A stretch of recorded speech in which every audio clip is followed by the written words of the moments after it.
Let's give Pope Francis a round of applause. I give the mic to Pastor Pilar.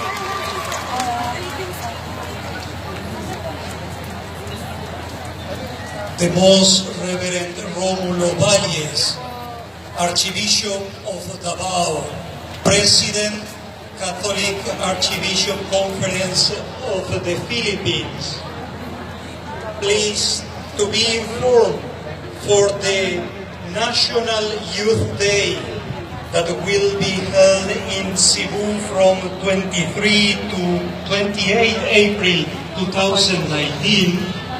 The Holy Father asks you kindly to convey his warm greetings and good wishes to all the youth present of this event, assuring them of his prayers and spiritual closeness.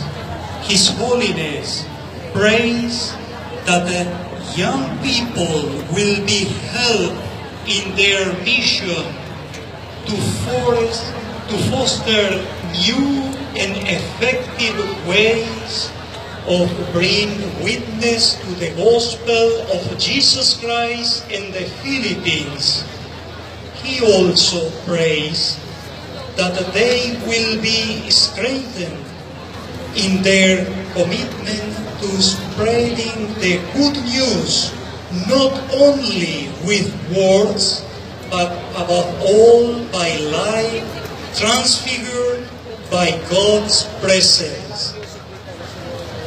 Commending all present and their families to the intercession of Mary, Mother of the Church, Pope Francis willingly imparts his apostolic blessing as a pledge of peace and joy in our Lord. Cardinal Pietro Parolin, Secretary of State. Thank you very much.